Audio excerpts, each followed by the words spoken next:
இறைமகன் இயேசு கிறிஸ்துவில் அன்புக்குரிய சகோதர சகோதரிகளே, தமிழ் கிறிஸ்டியன்ஸ் டிவி நேயர்களே, தமிழ் சொந்தங்களே, ஆண்டின் பொதுக்காலம் 26ஆம் ஞாயிறை நாம் இன்று சிறப்பிக்கின்றோம்.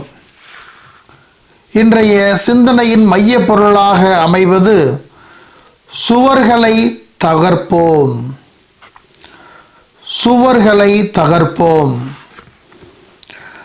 அன்புக்குரியவர்களே, உலக புகழ்பெற்ற ஆங்கில கவிஞர் ராபர்ட் ஃப்ரோஸ்ட் எழுதிய மெண்டிங் த வால், சுவர்களை சீரமைப்பது என்ற கவிதை உலக புகழ்பெற்றது. அந்த உலக புகழ்பெற்ற கவிதை இரண்டு தோப்புக்காரர்களுக்கு இடையே நடைபெறுகின்ற உரையாடலாக அமைவது. ஒரு பக்கத்து தோப்புக்காரர் தனது தோப்பை நிர்ணயித்து எல்லைகளை வகுக்கிறார். எல்லைகளை வகுக்க சுவர்களை நிர்மாணிக்க முற்படுகின்றார். ஆனால் அவரது பக்கத்து தோப்புக்காரரோ, நமக்கு இடையில் எதற்கு சுவர்? சுவர் இல்லாமலேயே நாம் நம்முடைய எல்லைகளை அடையாளம் காண முடியுமே. நீ வளர்க்கும் மரமும் நான் வளர்க்கும் மரமும் வேறு வேறாக இருக்கிற போது யாருடைய மரம் என்ற கேள்வி எழவில்லையே என்பார். முடிவிலே ராபர்ட் ஃப்ரோஸ்ட் இப்படி முடிப்பார்: சுவர்கள் இல்லாமலேயே நாம் இனிமையானவர்களாகவும் பிரச்சனைகள் இல்லாமலும் இவ்வுலகிலே வாழ முடியும் என்று முடிப்பார். சுவர்களை தகர்ப்போம். ஆம், அன்புக்குரிய சகோதர சகோதரிகளே, இன்றைய உலகம் பிரிவினைகளால் கட்டமைக்கப்பட்டிருக்கிறது. இன்றைய வீடுகள் சுற்றுச்சுவர்களால் கட்டமைக்கப்படுகின்றன. இன்றைய நாடுகள் எல்லைகளால் தீர்மானிக்கப்படுகின்றன. எங்கும் பிரிவினைகள்தான் மேலோங்கி இருக்கிறது. மனிதர் பல்வேறு கூறுகளாக பிரிந்து இருக்கிறார்கள். இனத்தால், மொழியால், மதத்தால், இந்தியாவை பொறுத்தவரை ஜாதியால், பொருளாதாரத்தை பொறுத்தவரை பணக்காரர் ஏழை என்ற அந்த பாகுபாட்டால், கல்வியை பொறுத்தவரை கற்றவர் கல்லாதவர் என்ற பிரிவினையால், எல்லா நிலைகளிலும் மனிதர்கள் இன்றைய உலகம் பிரிந்து கிடக்கிறது. ஆண்டவர் இயேசு இன்று சுவர்களை தகர்க்க நம்மை அழைக்கின்றார். இன்றைய நற்செய்தியினுடைய மைய புள்ளியாக அமைகின்ற வார்த்தை, நமக்கு எதிராக இராதவர் நம் சார்பாக இருக்கிறார். நமக்கு எதிராக இராதவர் நம் சார்பாக இருக்கிறார். ஆம், அன்புக்குரியவர்களே, இதனை இன்னும் சற்று மாற்றி பார்த்தால், நம் சார்பாக இல்லாதவர் நமக்கு எதிராக இருக்கிறார். இங்கே கவனிக்கத்தக்க ஒரு குறிப்பு, நாம் ஆண்டவருக்கு சார்பாக இருக்க நாம் அழைக்கப்படுகின்றோம். ஆம், அன்புக்குரியவர்களே, இன்றைய முதல் வாசகம் எண்ணிக்கை நூலிலிருந்து எடுக்கப்பட்டிருக்கிறது. எண்ணிக்கை நூலில் எடுக்கப்பட்டிருக்கின்ற அந்த வாசகத்தில் இடம்பெறுகின்ற நிகழ்வு, மோசே கடவுளோடு பேசுகின்றார். அப்படி கடவுளோடு பேசுகின்ற மோசே தம்மோடு மூப்பர்களாக 70 பேரை அழைத்து செல்லுகின்றார். அந்த 70 பேரில் 2 பாளையத்திலேயே தங்கிவிடுகின்றனர். அந்த எல்லோர் மீதும் தூய ஆவியானவர் இறங்கி வருகின்றார். பாளையத்திலேயே தங்கிய அந்த 2 மனிதர்கள், ஒருவர் எல்தாது, மற்றவர் மேதாது, இவர்கள் மீதும் ஆவி இறங்கியது. இவர்கள் இறைவாக்கு உரைக்கின்றனர். எல்தாதும் மேதாதும் இறைவாக்கு உரைக்கின்றனர். இது ஏனைய 68 பேருக்கு ஒரு உளைச்சலை, மன உளைச்சலை, ஒரு விரோதத்தை, ஒரு பொறாமையை ஏற்படுத்துகிறது. ஆகையால் மோசேயிடம் யோசுவா சென்று, மோசே, என் தலைவரே, அவர்களை தடுத்து நிறுத்தும் என்று மன்றாடுகின்றார், கேட்கின்றார். ஆனால் மோசே யோசுவாவிடம் மிக தெளிவாக, என்னை முன்னிட்டு நீ பொறாமைப்படுகிறாயா? ஆண்டவரின் மக்கள் அனைவருமே இறைவாக்கினர் ஆகும்படி ஆண்டவர் அவர்களுக்கு ஆவியை அளிப்பது எத்துணை சிறப்பு என்று அவர் நன்றி பாராட்டுகின்றார். இன்றைய முதல் வாசகத்திற்கும் இன்றைய நற்செய்திக்கும் ஒரு நெருங்கிய பிணைப்பு இருக்கிறது. யோவான் இயேசுவிடம், போதகரே, உமது பெயரால் ஒருவர் பேய் ஓட்டுவதைக் கண்டு நாங்கள் அவரை தடுக்க பார்த்தோம், ஏனெனில் அவர் நம்மை சாராதவர் என்று குறிப்பிடுகின்றார். நம்மை சாராதவர், இங்கே பிரிவினையை நாம் பார்க்கிறோம். ஆனால் ஆண்டவர் இயேசு எப்படி மோசே அவர்களை தடுக்க வேண்டாம் என்று சொன்னாரோ, எப்படி அவர்களை இறைவாக்கினராகும்படி ஆண்டவருடைய ஆவி அழைத்திருக்கிறார் என்று சொன்னாரோ, அதே போன்று ஆண்டவர் இயேசுவும் அவர்களை தடுக்க வேண்டாம் என்று சொல்லி அவர்களை பற்றி பாராட்டுகின்றார். நமக்கு எதிராக இராதவர், இங்கே சொல்லத்தக்க வார்த்தை எனக்கு எதிராக என்று சொல்லவில்லை, நமக்கு எதிராக இராதவர் நம் சார்பாக இருக்கிறார். ஆம் அன்புக்குரியவர்களே, நீங்கள் கிறிஸ்துவை சார்ந்தவர்களா? நீங்கள் கிறிஸ்தவர்களை சார்ந்தவர்களாக இருக்க வேண்டும் என்பதுதான் இன்றைய செய்தி, நற்செய்தி நமக்கு விடுக்கிற அழைப்பாக இருக்கிறது. இன்றைய உலகம் பல்வேறு பிரிவினைகளால் கட்டமைக்கப்பட்டிருக்கிறது. ஆனால் ஆண்டவர் பிரிவினைகளை தகர்த்து தம் சார்பாக இருக்க நம் அனைவரையும் அழைக்கின்றார். ஆம் அன்புக்குரியவர்களே, இயேசுவின் திருப்பெயருக்கு மகிமை, மகத்துவம் இருக்கிறது. அந்த ஆண்டவருடைய பெயரை நாம் பயன்படுத்துகிற பொழுது அங்கே அவ்வளவு புதுமைகள் நடைபெறும் என்பதையும் நம்மால் புரிந்து கொள்ள முடிகிறது. ஆகையால் தான் ஆண்டவரையே அவர்கள் பல்வேறு தருணங்களில் குற்றம் சாட்டுகின்றார்கள். இவர் பெயல்சபூலை கொண்டு பேய்களை ஓட்டுகிறார் என்று அவரை தாக்கி அவரை ஒதுக்கி வைக்கிறார்கள். ஆனால் ஆண்டவர் பல்வேறு தருணங்களில் தம்முடைய வல்லமையை செயல்படுத்துகின்றார். ஆண்டவருடைய அணுகுமுறை, ஆண்டவருடைய பார்வை வித்தியாசமானதாக, வேறுபட்டதாக இருக்கிறது. அவர் தெல்லிய பார்வையோடு சொல்லுகின்ற வார்த்தை, நமக்கு எதிராக இராதவர் நம் சார்பாக இருக்கிறார். ஆம் அன்புக்குரியவர்களே, நாம் ஆண்டவருக்கு சார்பாக இருக்க நாம் அழைக்கப்படுகின்றோம். இங்கே ஆண்டவருக்கு சார்பாக இருக்கிறோம் என்று சொன்னால், ஒன்று, நாம் எதிராக இல்லை என்பது மிக தெளிவாக இருக்கிறது. எதிராக இல்லை எனில் நாம் அவரை சார்ந்து இருக்கிறோம் என்பது பொருள்.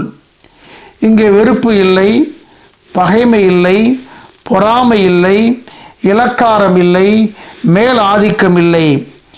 ஆகையால் தான் ஆண்டவர் அவர் செய்வதை தடுக்கவில்லை. அன்புக்குரியவர்களே, இச்சிறியோர்கள் எவரும் பாவத்தில் விழ காரணமாக இருந்தால் எந்திர கல்லை கட்டி கடலில் தள்ளிவிடுவதே நல்லது என்றும் ஆண்டவர் எச்சரிப்பதை நாம் பார்க்கிறோம். இந்த எந்திர கல் என்பது தண்டனைக்குரிய ஒரு செயல்பாட்டின் அடையாளம். ஆம் அன்புக்குரியவர்களே, எதிரிகளாக இந்த உலகிலே ஆண்டவருக்கு யாரும் இருக்க வேண்டாம். ஆண்டவர் எல்லோரையும் அன்பு செய்கின்ற ஆண்டவராகத்தான் இருக்கிறார். ஆகையால் தான் படைப்பிற்கெல்லாம் சென்று நற்செய்தியை அறிவியுங்கள் என்றுதான் அவர் அறிவிக்கின்றார். இங்கே எதிரி என்று எவரும் இல்லை. ஒதுக்கப்பட வேண்டும், விளக்கப்பட வேண்டும் என்று எவரும் குறிப்பிடப்படவில்லை. எல்லோருக்கும் பறைசாற்றவே ஆண்டவர் இயேசு அழைக்கின்றார். ஆம் அன்புக்குரிய சகோதர சகோதரிகளே, வெறுப்பும் ஈடுபாடும் ஒருபோதும் ஒன்றாக இருக்க முடியாது. ஈடுபாடு இருக்கிற இடத்தில் வெறுப்பு என்பது இருக்கக்கூடாது. ஆகையால் தான் எல்லோரையும் அவர் அரவணைக்கின்றார், எல்லோரையும் ஏற்றுக்கொள்கின்றார். எல்லோரையும் ஏற்றுக்கொண்டவர் படைப்பிற்கெல்லாம் நற்செய்தியை பறைசாற்றுங்கள் என்று சொல்லுகின்றார்.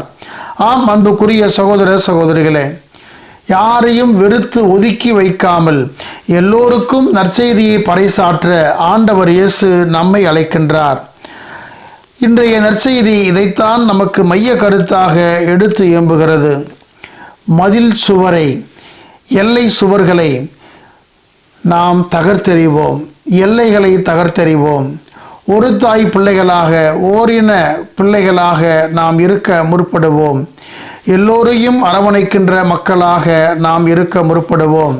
அன்புக்குரியவர்களே, இன்றைய நற்செய்தியிலே ஒரு சொல்லாடல் கிறிஸ்துவை சார்ந்தவர்கள் என்பதால், நாம் கிறிஸ்துவை சார்ந்தவர்கள் என்பதால் தான் கிறிஸ்து அவன், கிறிஸ்து அவள் என்று அழைக்கப்படுகின்றோம். ஆகையால் இங்கே கிறிஸ்துவை மையப்படுத்திய வாழ்க்கை, கிறிஸ்துவை சார்ந்த வாழ்க்கை நமக்கு மிகப்பெரிய அழைப்பாக கொடுக்கப்படுகின்றது. ஆம் அன்புக்குரிய சகோதர சகோதரிகளே, ஆகையால் தான் இன்றைய முதல் வாசகத்திலே மோயிசன் ஒரு மிகப்பெரிய ஒரு மாற்றத்தை ஏற்படுத்துகின்றார். அவர் வேலிகளை அமைக்கவில்லை, யாரையும் வெறுத்து ஒதுக்கவில்லை, எல்தாதுவையும் மேதாதுவையும் ஆண்டவரையுடைய ஆவியால் நிரப்பப்பட்டவர்கள் என்று அங்கீகரிக்கின்றார். அவர்களை கொண்டாடுகின்றார். அவர்களுக்குரிய இடத்தை அவர் தருகின்றார்.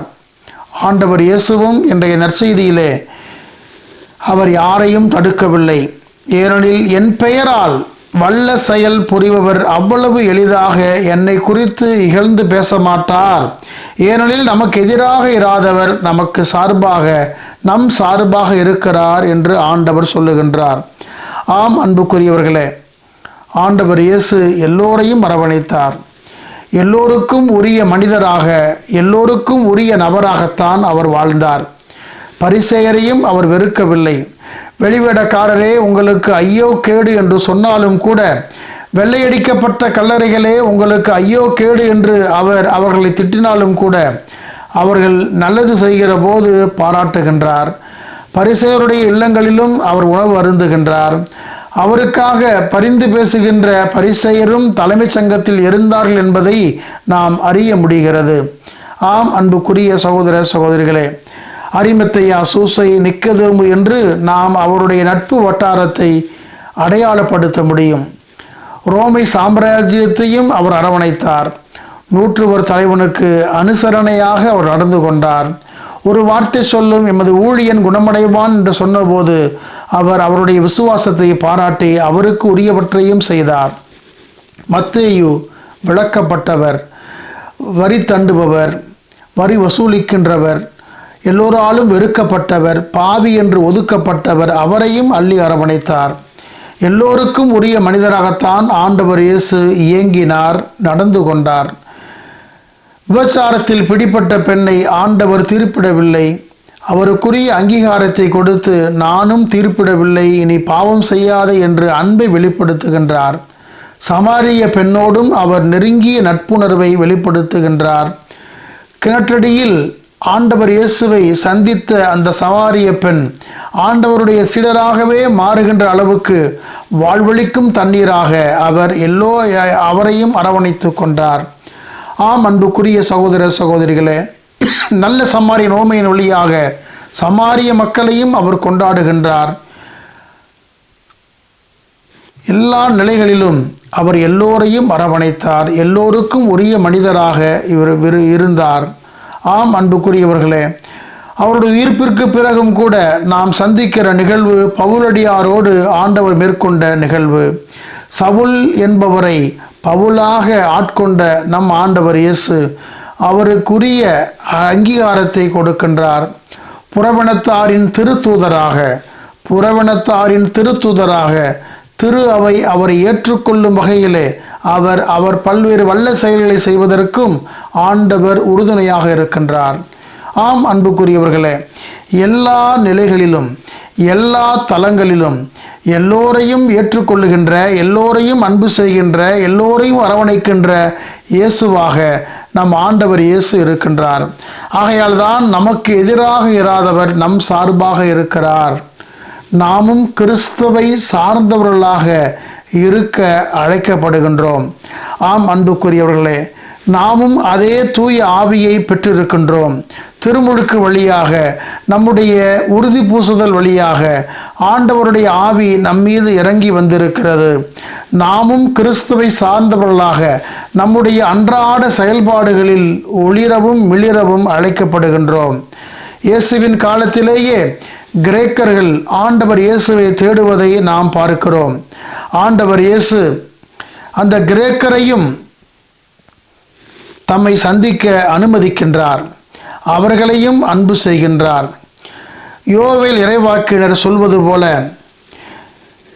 அனைவர் மீதும் தூய ஆவியை பொழிந்தருள்வேன் என்று அவர் சொன்னது போல, மாந்தர் அனைவர் மீதும் தூய ஆவி அருள் பொழியப்பட்டிருக்கிறது. யோவேல் அதிகாரம் 2 இறைவசனம் 26. ஆகையால் அன்புக்குரியவர்களே, மண்ணுலகில் நாம் அவரை ஏற்றுக்கொள்கின்ற பொழுது விண்ணுலகிலும் அவர் நம்மை ஏற்றுக்கொள்வார். மத்தேயு அதிகாரம் 10 இறைவசனம் 32 என்பதை புரிந்து கொண்டு நாம் நம்மை பிரிக்கின்ற சுவர்களை தகர்த்தெறிவோம். நம்மை அடுத்தவரிடமிருந்து அந்நியப்படுத்துகின்ற பிரிவினைகளை தகர்த்தெறிவோம். எல்லோரையும் இயேசுவின் பிள்ளைகளாக, இயேசுவின் சீடராக நாம் அங்கீகரிப்போம். ஆண்டவர் இயேசு எல்லோருக்குள்ளும் செயல்படுகின்றார். எல்லோரையும் அன்பு செய்கின்றார். யார் ஆண்டவருக்கு சார்பாக இருக்கிறார்களோ அவர்கள் ஆண்டவருக்கு எதிராக இல்லை என்பதை நாம் உணர்ந்து கொள்வோம். அந்த ஆண்டவரை நாம் அரவணைப்போம். ஆண்டவர் நம்மை அரவணைக்கின்றார். ஆகையால் தான் அந்த பாவமற்ற வாழ்க்கை நம்முடைய லட்சிய வாழ்க்கையாக இருக்க வேண்டும் என்று சொல்லி பாவத்திற்கு இட்டு செல்கின்ற அனைத்தையும் வெட்டிவிட நம்மை அழைப்புடு. ஒரு சிறிய கதையோடு, ஒரு நிகழ்வோடு நம்முடைய சிந்தனையை இன்னும் கூர்மைப்படுத்திக் கொள்வோம். ஒரு கெட்டவர் இன்னொரு கெட்டவர் அவர்களுக்கு ஒரே வழி. ஒரு நல்லவர் ஒரு கெட்டவர் அவர்களுக்கு 2 வழி. ஒரு நல்லவர் இன்னொரு நல்லவர் அவர்களுக்கு 3 வழிகள். அன்புக்குரியவர்களே, இதனை நாம் எப்படி புரிந்து கொள்வது? நம்முடைய வயல்களை நாம் பார்த்திருப்போம். வயல்களுக்கு இடையே வரப்பு என்பது இருக்கும். அந்த வரப்பு என்பது ஒற்றையடி பாதை. அந்த பாதையிலே ஒரு சமயத்திலே ஒருவர் மட்டும்தான் வரப்பிலே நடக்க முடியும். இந்த பின்னணியோடு இந்த புதிரை நம்மால் புரிந்து கொள்ள முடியும். வரப்பின் ஒரு முனையில் ஒரு நல்லவர் நடக்கின்றார். வரப்பின் இன்னொரு முனையில் ஒரு கெட்டவர் நடக்கின்றார். ஒரு நல்லவர் ஒரு கெட்டவர் அவர்களுக்கு 2 வழிகள். நல்லவர் அவர் வந்துவிட்டு போகட்டும், அவருக்கு அவசரமான வேலை ஏதாவது இருக்கும் என்று சொல்லி வரப்பின் வலதுபுறத்திலே ஒரு பாதையை அவர் உருவாக்குகின்றார். இந்த கெட்டவரோ அகங்கார மனப்பான்மையோடு அவர் தொடர்ந்து அந்த வரப்பின் மீதே நடக்கின்றார். அவருக்கு நான் ஏன் வழிவிட வேண்டும் என்ற மனப்பான்மையோடு அவர் வரப்பின் மீதே நடக்கின்றார். அதை பற்றி அந்த நல்லவர் ஒருபோதும் கவலைப்படவில்லை. மாறாக இன்னொரு பாதையை அவர் உருவாக்குகின்றார். ஒரு நல்லவர் ஒரு கெட்டவர் இவர்களுக்கு 2 வழிகள். ஒரு கெட்டவர் இன்னொரு கெட்டவர் அவர்களுக்கு ஒரே வழிதான். ஒரு முனையிலே கெட்டவர், இன்னொரு முனையிலே கெட்டவர், இன்னொரு கெட்டவர். இருவருமே அந்த பயணத்தை தொடங்குகின்றார்கள். எதிரெதிர் முனையிலிருந்து. இந்த 2 பேருக்குமே ஆணவம் தலைக்கேறி இருக்கிறது. நான் ஏன் அவருக்கு வழிவிட வேண்டும்? அவன் என்ன பெரிய ஆளா, கொம்பனா என்ற மனப்பான்மை இருவரிடமும் இருக்கிறது. இருவருமே ஒரு முனையிலிருந்து இன்னொரு முனைக்கு நடக்கிறார்கள். ஒரு புள்ளியிலே அவர்கள் சந்தித்து கொள்ளுகின்றார்கள். அந்த வரப்பிலே இடமில்லை. ஒருவர் மற்றவரோடு மோதி கொள்ளுகின்றார்கள். ஒருவர் மற்றவரை அடித்து கீழே சாய்க்கின்றார். ஒரு கெட்டவர் இன்னொரு கெட்டவர் அவர்களுக்கு ஒரே வழி. ஒரு நல்லவர் இன்னொரு நல்லவர் அவர்களுக்கு 3 வழிகள். இந்த நல்லவரும் இன்னொரு நல்லவரும் வரப்பின் எதிரெதிர் முனையிலே தங்களது பயணத்தை ஆரம்பிக்கிறார்கள். ஒரு நல்லவர் நினைக்கின்றார், அவர் வந்துவிட்டு போகட்டும் என்று சொல்லி வரப்பின் வலதுபுறத்திலே ஒரு பாதையை உருவாக்குகின்றார். இன்னொரு நல்லவரோ அவருக்கு ஏதாவது அவசர வேலை இருக்கும், அவர் வந்துவிட்டு போகட்டும் என்ற பரந்த மனப்பான்மையோடு ஈர நெஞ்சத்தோடு அவர் வரப்பினுடைய இடதுபுறத்திலே ஒரு பாதையை உருவாக்குகின்றார். ஏற்கனவே வரப்பிலே ஒரு பாதை இருக்கிறது. இப்பொழுது வலப்புறமும் இடப்புறமும் 2 பாதைகள் உருவாக்கப்பட்டிருக்கின்றன. ஒரு நல்லவர், இன்னொரு நல்லவர், அவர்களுக்கு 3 வழிகள் உருவாக்கப்படுகின்றார். ஆம் அன்புக்குரியவர்களே, நாமும் இன்றைய நற்செய்தி நமக்கு விடுக்கிற அழைப்பை உள்வாங்கிக் கொண்டு எல்லோரையும் அரவணைத்து எல்லோருக்கும் ஆண்டவருடைய அன்பை வெளிக்காட்டுகின்ற மக்களாக இருக்க முற்படுவோம். எல்லோரும் ஆண்டவரின் பெயரால் அற்புதங்களை செய்ய முடியும். ஆண்டவர் எனக்கு மட்டும் சொந்தமல்ல, எல்லோருக்கும் சொந்தமானவர். ஆகையால் எல்லோருக்கும் உரிய ஆண்டவரை நாம் அறிவிப்போம். படைப்பிற்கெல்லாம் நற்செய்தியை பறைசாற்றுங்கள் என்று சொன்ன அந்த ஆண்டவரை நாம் எல்லோருக்கும் கொண்டு செல்வோம். அந்த ஆண்டவர் நம் வழியாக அவர் இன்னும் ஆற்றலோடு செயல்படுகின்றார். நாம் ஒரு கருவிகளாக இருக்க அழைக்கப்படுகின்றோம். ஒரு கருவியாக இருக்க அழைக்கப்படுகின்றோம். அந்த கருவி தனது பணியை செய்ய வேண்டும். ஆகையால் அன்புக்குரியவர்களே, இன்றைய செய்தியை உள்வாங்கிக் கொண்டு நாம் ஆண்டவருக்கு உகந்த மக்களாக இருக்க முற்படுவோம். நம்முடைய பிரிவினைகளை தகர்த்தெறிவோம், சுவர்களை தகர்த்தெறிவோம், வேலிகளை பிடுங்கி எறிவோம், எல்லைகளை முடக்கி வைப்போம். எல்லோருக்கும் உரிய மனிதராக நாம் வாழ முற்படுவோம். ஆண்டவருடைய அருளும் ஆசீரும் உங்களோடும் உங்கள் பிள்ளைகளோடும் இன்றும் எந்நாளும் தமிழ் கிறிஸ்டியன்ஸ் டிவி என்ற இந்த யூடியூப் சேனலுக்கு சப்ஸ்கிரைப் செய்து இந்த வீடியோவை லைக் செய்து உங்களுடைய உற்றார், உறவினர், நண்பர்கள் மற்றும் ஊராருக்கு இந்த காணொளியை பகிர்ந்து அனைவரும் ஆதரவு தர உதவும்படி உங்களை அன்புடன் வேண்டுகின்றேன்.